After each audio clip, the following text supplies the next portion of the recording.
はい、今日は春菊の佃煮紹介していきます。春菊はもう香りが抜群に素晴らしいんでね、佃煮にしたらご飯がめちゃめちゃ進みます。もうね、ものすごく美味しい、香りが爆発する佃煮作れますんで、しかもですね、もう簡単に作れますんで、ぜひともね、参考にして、調理していただきたいと思います。今日用意する材料、メインの春菊、1袋ですね、まあ大体200g ぐらいかなと思います。それから旨味入れるのに、鰹節使っていきます。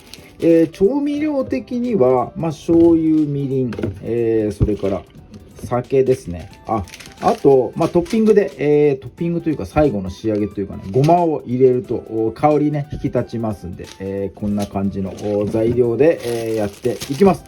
春菊の佃煮、早速作っていきます。はい、では春菊の下ごしらえです。軽く水洗いしてもらって水気よく切ってください。この切り口のね、断面変色している部分、ここの部分だけ、切り落として、ちょっとねここはごめんなさいしちゃいますね。はい、あとはですね、0.5 センチ、5ミリぐらいの幅かなにね、もうザクザクと切っていただければと思います。もう斜めに切ったりだとかそういうことも関係なく、もうザクザクと大雑把に、じゃんじゃか切っちゃってくださいよ。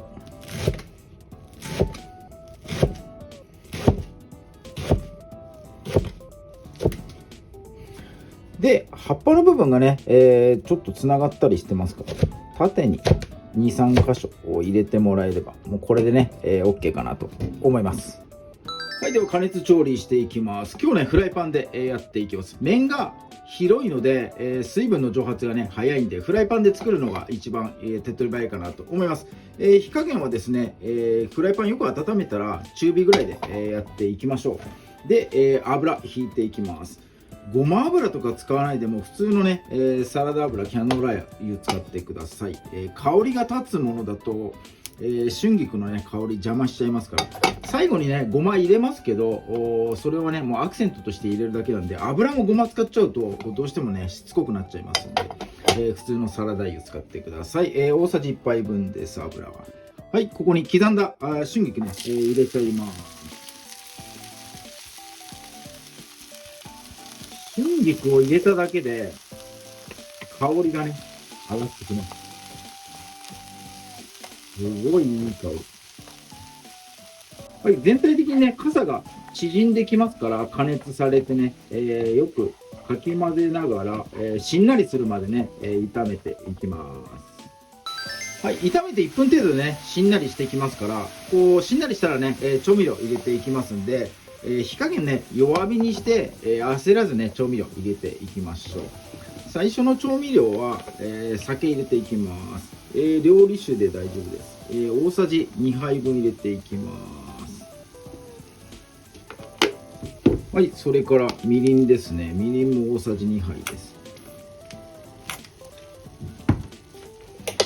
酒みりん入れたらちょっとね一回かき混ぜてやりましょう。酒とみりんねアルコール入ってますから、軽くね、混ぜてやって、蒸発湯気がね出てくるのを促して、アルコールを少しね軽く飛ばしてやります。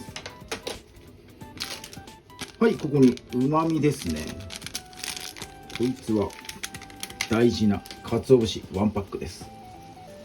そしてここからはこれお好みなんですが、砂糖ね大さじ1杯だけ、入れさせてもらいます。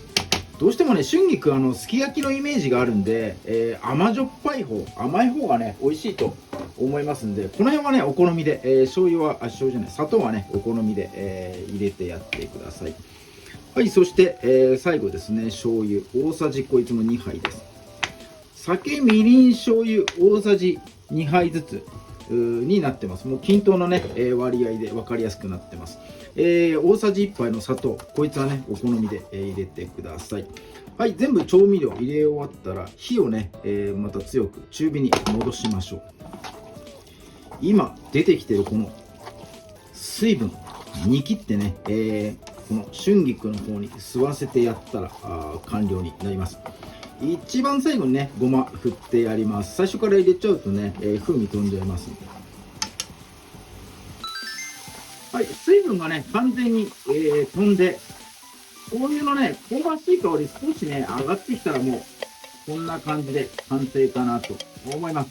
試しにね、少し味を見てもらって、塩味とかね、足らない場合は、この段階でしっかり足して、好みの味付けにしてみてください。はい、じゃあね、ご飯に乗っけて今日はね、食べてみようと思います。はい、では炊きたてご飯に乗せて食べていきます。ごめんなさい。ごまをね、振り忘れました。最後にごま入れてますんで、よろしくお願いいたします。だいぶね、美味しそう。いただきます。うん。この甘さがいい。すごい美味しい。これ、見た目のためにこうやって持ってますけど、ほんと食べづらいな。はい、じゃあご飯とともにね、改めていただきます。うまっ。すき焼きの最後残ったやつみたいにすごい美味しい。うん。程よくね、シャキシャキ具合も残ってます。やっぱね、甘い方が美味しいかなって思いますんでね。砂糖ね、お好みですが、入れた方が美味しいかなと思いますんで、ぜひとも参考に作ってみてください。今日はですね、春菊の佃煮紹介しました。動画最後まで見ていただいてありがとうございます。いいね、グッドボタン、そしてチャンネル登録の方もぜひともよろしくお願いいたします。